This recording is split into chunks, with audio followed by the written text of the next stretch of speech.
Chapter 21. Rescue Mission. Zamel slammed the door of the factory and ran through the hole in the barbed wire fence. Genevieve was sprinting ahead in the darkness. She mashed the gate release button with her crimson claw and slipped through the opening. Zamel charged to catch up, but it seemed like the Yver was intent on getting away. "Wait up, Genevieve," Zamel called. The French girl let her armor slip back into her soul. She picked up her bag from the alleyway floor and threw her bike upright. Natalie led her Lys retreat too, and grabbed Celeste by the arm. She squirmed under Natalie's grasp. "What are you doing?" Natalie asked. "Getting far away," Natalie, Celeste said. "And leaving James behind?" Natalie fumed. "He looked half dead. We can't just leave him in there." "So you're suggesting that the two of us should just woods back in there and pull him out?" Celeste laughed. "Just you and me against Fuss and Neva and that bronze thing that you two let us do." "I don't know what to do, but we can't just leave James in there. I was about to grab him. I knew this would happen," Celeste suddenly roared, smacking her bike with a hot fist. "Why, Natalie? Why what? Why do we have to go back in there, right now, right into the center of Heslick's agents?" "You'd rather leave James in their company?" Celeste shook her head, a wide, condescending grin stretching from ear to ear. "I know you're not dumb enough to actually suggest that. Why did you have to prove me right?" Celeste grabbed at Natalie's hand and tore it from her arm. The acrylic claws dug into Natalie's skin, drawing blood. Natalie stumbled back. "What the hell am I proving? That I'm a better friend?" "You're an agent of Heslick," Celeste cackled. "The two of you, oh, how I shouldn't have ever trusted you leading me to that fucking Soneva. You and James leading us here. Now you're trying to lure me back in after I'd escaped. You almost had your money too, to think that I tried saving you." Natalie couldn't believe her ears. Did Celeste not understand her urgency here? They had no clue what Vestas was going to do with me. And what about the alibi we'd given to our parents? The whole operation was only allowed to last one night. Celeste, come on, Natalie urged. "He just put his life on the line to get you out of there. You can't leave him in there. He cares for you. We need to be back for..." "You're not even denying it," Celeste laughed. "And it makes so much sense, Natalie. I only had one agent on my tail until your fat orange thread offered to stick around. You were their bug, helping them find me." "Celeste, I'm not a bloody agent of Heslick. Get that out of your head," Natalie growled. "If we leave him in there, we might never get James back. What the hell do we tell his mother? It's not about you this time." Celeste laughed. She swung her leg around over the bike and slammed it on the pedal. Natalie, face scrunched with fury, lunged. She grabbed Celeste's shoulder and ripped her from the bike. Celeste's skin was hot to the touch, boiling hot. Natalie felt her palm bubbling and she shrieked. The girls stumbled over each other and the bike tipped under them. "Don't you dare touch me, Natalie Athanas," Celeste warned, shoving her off. "You can't just run like this," Natalie yelled. "I'm not going anywhere with you, Natalie," Celeste huffed. She thrust a finger at Natalie's face, causing her to back up. "You abused my trust, Natalie. I only had so much of that left. I trusted my urges to be your friend, to accept that you and James were genuine, but you used my belief in your earnestness to betray me. My God, I'd finally opened up for the first time in years." She stopped to wipe a tear. "This world, for another fucking time, has led me to my demise. May your soul rot in the void, and his too." "Please don't believe that," Natalie urged, trying to find something reasonable to say. "I am your friend. I care for you. So does James. You're not seeing clearly. If I wanted you captured, I would have tried to neutralize you by now, wouldn't I?" Celeste shook her head, her hand lunging for Natalie's throat. It gripped tightly around her windpipe, and Celeste hoisted Natalie from the ground. The hot palm only got tighter. "Don't you dare say anything more, Natalie Athanas," Celeste ordered. Natalie spluttered, sparks dancing in her vision. "You're stalling me because you cannot defeat me alone. I know you have backup right now. I'm letting you off lightly, Natalie. Your friendship was false, but it felt real. You will leave this interaction without a burn so bad that I have to amputate the limb. That makes you the luckiest son ever to ever cross me. Never follow me. Never contact me again." Natalie felt her neck gush hot. A bolt of Quattro slammed past her windpipe into her thread and attacked the void between her and Amazos. She gasped for air as a jagged blade ripped at her neck, tearing her soul and sensations out of her spine. The pain of it all rocked her body. Finally, Celeste threw Natalie backwards, with no absence of force, onto the fence behind. Natalie's shirt tore on a splinter, her elbows grazing. She was winded, bloodied, and gasping for breath. Celeste finally mounted the bike and zipped off, flames sparking from the soles of her feet. Natalie was shocked. Her sense of the world all around her had dimmed. Without Quattro, she couldn't follow Celeste even if she tried, and she couldn't rush in to save me. Not that it's possible, she thought to herself. We never would have gotten out of there if James didn't get caught. She looked back upon the warehouse, its huge metal gates solemn in darkness. The only light came from the moon above. "I'll be back, James," she promised herself. "Celeste or not, I'll get you out of there. You're my friend, and we're in this together." Natalie looked down to her chest. Her locket hung over her shirt, gleaming in the blue haze of the autumn night. She grasped it in her hand and spoke a prayer into it. She dragged her bag off the floor and kicked her bike upright. The warehouse groaned against the night, and she peered back to it. "I hope you're alright," she thought. She gripped at the handlebars and pedaled off. Natalie rode home, her light shining warm into the blue night. She set an alarm, early enough to get out of the house before her folks got home. "If they catch me at home without James and Celeste," she reasoned, "Dad will know that the sleepover didn't happen. Then, if James's mum calls, she'll know that James should already be home. I can't get caught." She fell into her bed's warm embrace, but it gave her no comfort. She slept restlessly. Natalie awoke as light shone onto her face. Groggily, she tried to formulate a plan of attack for the day. She decided it was best to get away from the house, to cycle somewhere with a book, pen, carrot sticks and hummus, and write down her plan. She sat in her kitchen with a piece of toast in her hand. A good street Sneaver, Natalie tried to remember Celeste's teachings, always operates in the dark. "Why is that?" she asked. "Good Sneaver don't need light to know if another Sneaver is around. They can smell the other's quattro. Darkness wouldn't even protect you from enemies. What useless advice." The front gate's motor whirred. The toast fell from her mouth. She scrambled to the front window, peeking from behind the frame. Her dad's car was at the top of the drive, waiting. Natalie's heart fell out of her mouth. She looked at the mess, things half in the bag, crumbs on the counter. Hot nerves flooded her system. She went into panic mode. She scooped up everything she could need and sprinted to her room. The car door closed. Surely Dad heard me. Her mind raced. She neatly folded the remaining items into her bag. Not even in a hurry could she make a mess of it. She ripped the zip shut. Keys entered the front door. She looked at herself. She was in her lazing clothes. She didn't want to be seen in public like this, but she didn't have a choice now. She put on her runners and unlatched her bedroom window. The front door opened. Natalie threw her bag outside, then tumbled out after it. She gently let the window slide down, but it got stuck. "Natalie," her dad called for her. She fiddled with the window. It was truly stuck. "Natalie?" he called again. She could hear his footsteps coming from her room. Desperately, Natalie tugged at the window. It closed. She ducked down. Her door opened. She sat in silence, back up against the house, not daring to make a sound. Her father's footsteps curiously treaded around the room. With each step, he pondered and looked and mumbled. "Early of them to leave," he noted. His pace livened and he left the room. Natalie sighed with relief. She stalked around the house, back to where she'd left her bike. As she passed under her father's window, she had the acute feeling that he could see her there, sneaking around. On second thought, she reconsidered, maybe there's some merit to operating in the darkness. She kept looking over her shoulder as she ran out of the yard. She threw her leg over the bike and pedaled it away as fast as she could. She munched on an apple as she furiously spun her pedals. She found herself on the bike track and, without much thought, knew where she was headed. She cruised past the asphalt alleyway which led to the warehouse, into the street's end. The road was a court with a roundabout, but the two end houses left an opening between them. The path gave access to an overpass, a depressing single-biped-wide skyway which gave glorious views of the freeway and the other railway line. Natalie climbed it and found herself at the pinnacle of the overpass. She parked her bike against the railing and looked nervously to the ground below. Cars moved so fast that it appeared that the road was moving under her. She stepped back from the edge and looked over to where she'd come. She could see the whole warehouse complex from here. The morning sun broke over her head, casting a shadow all the way onto its roof.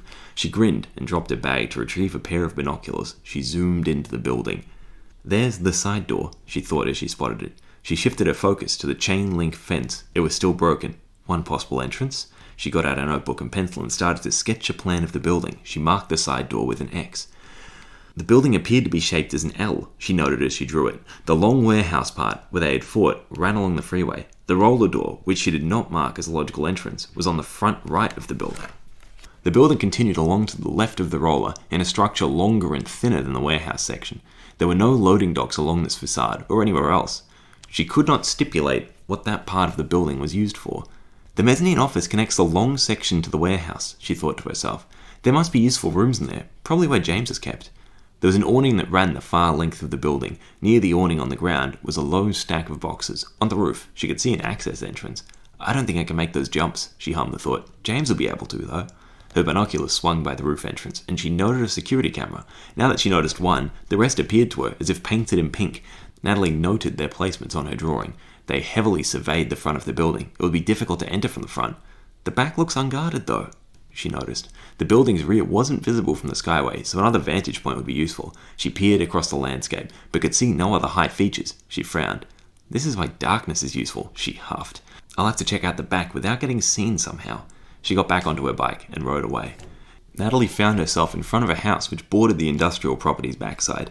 Behind it, she could see that there were no windows on this side of the building either, but only a closer look could confirm that and other details.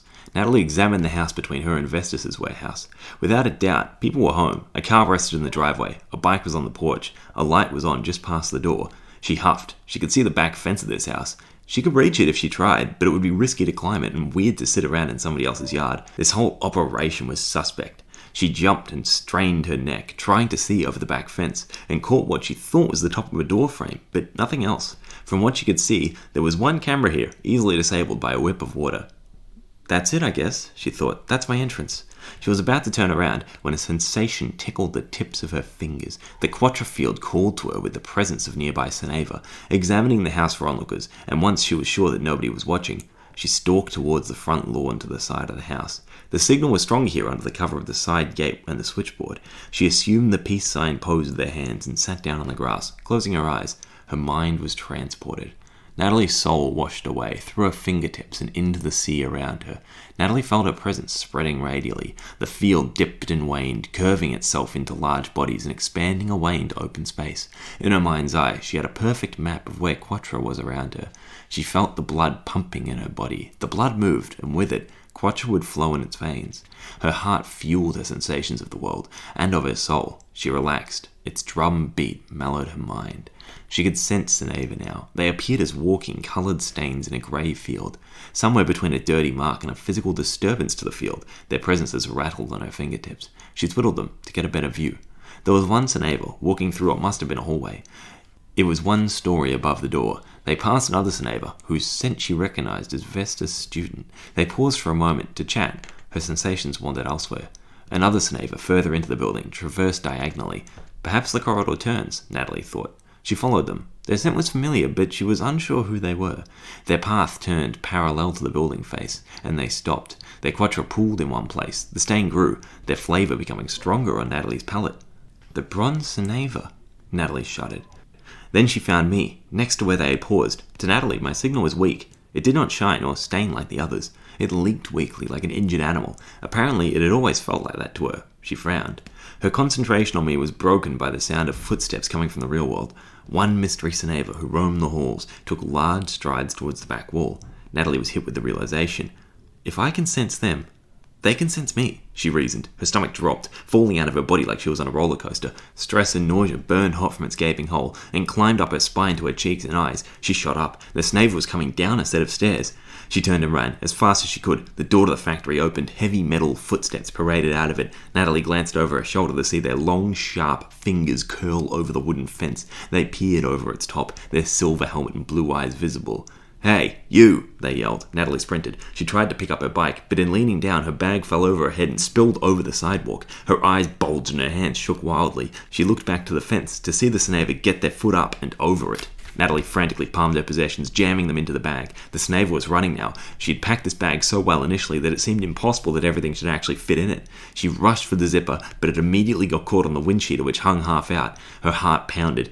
The silver Seneva was past the house now. Their strides were long, their weapon had summoned in their hand. It was pointed at Natalie. She flipped her long curly hair aside, slopped on the half-open backpack, and punched at the pedals. A bolt of blue Quattro raced by her skull. A lock of her fringe disintegrated as the Quattro blasted it into oblivion. She didn't dare look back. She got low on the handlebars and rocketed away. The Seneva yelled after her, and when she finally turned to look, she could not see them.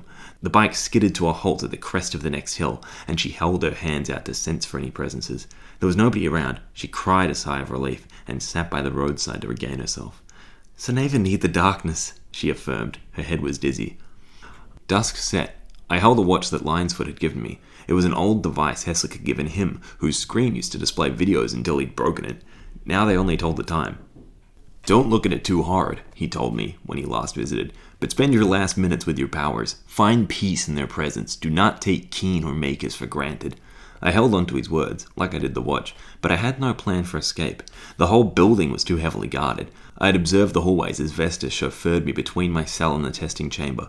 Not only would it be difficult to get through the pure metal door of my room, but making it even a few meters into the building would have been a troubling enough task.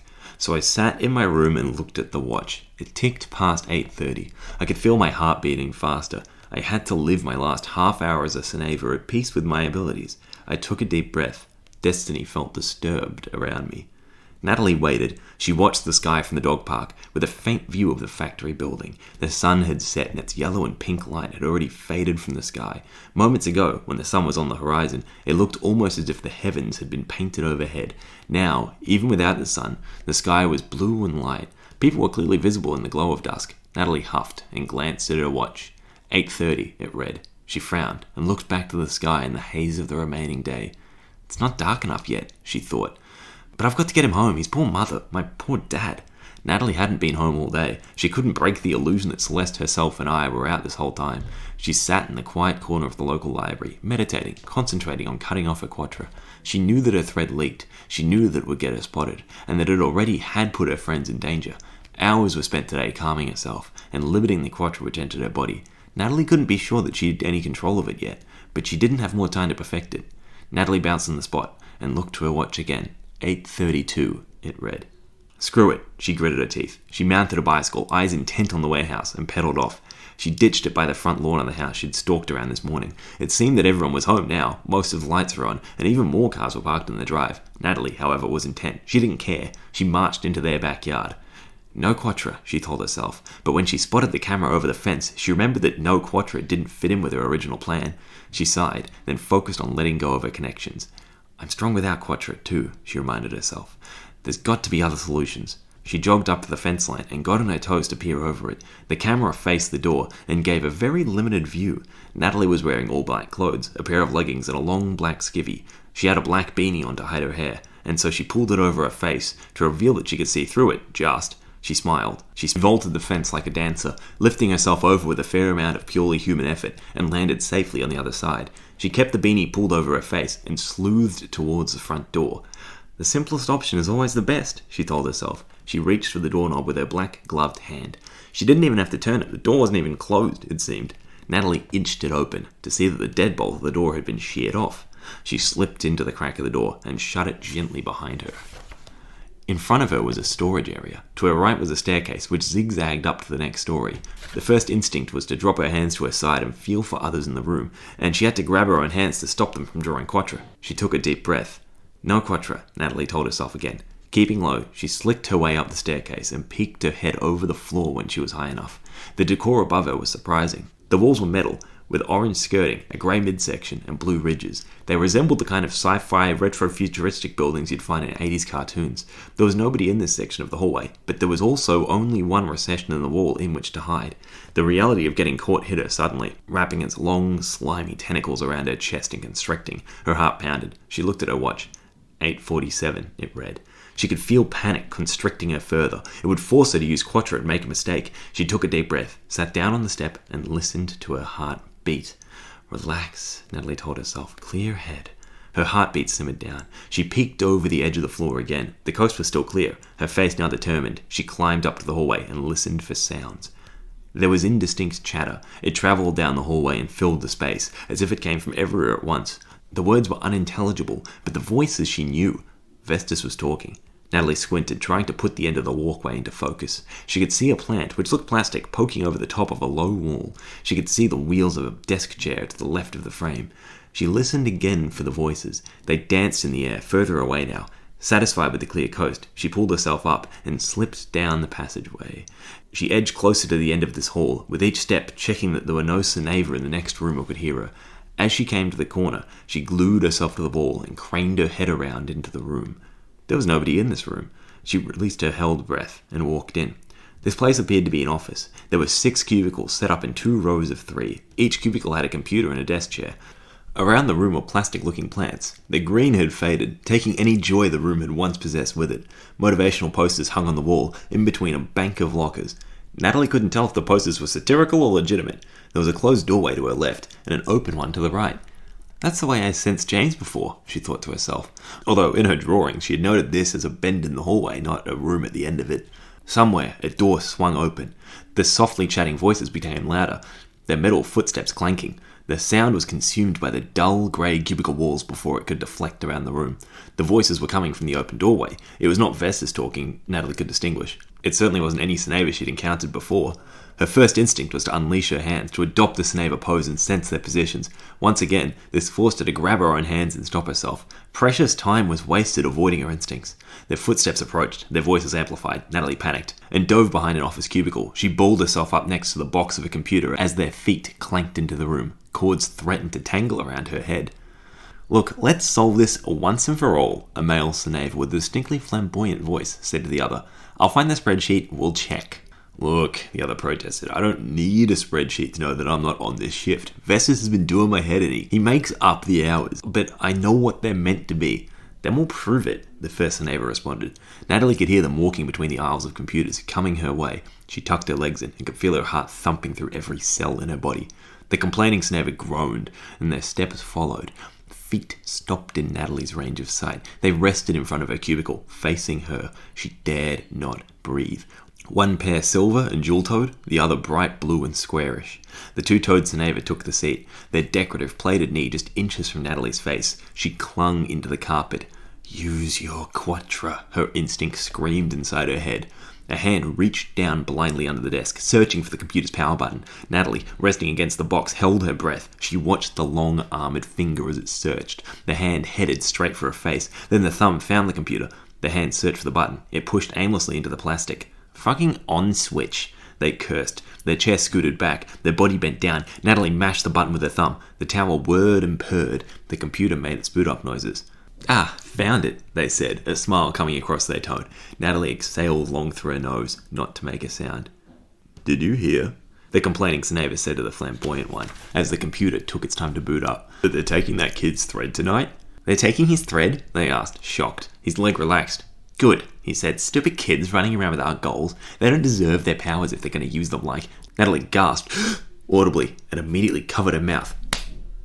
"Dickheads," the flamboyant Seneva finished his sentence after a pause. He stopped moving for a second. The purr of the computer whirred into the room.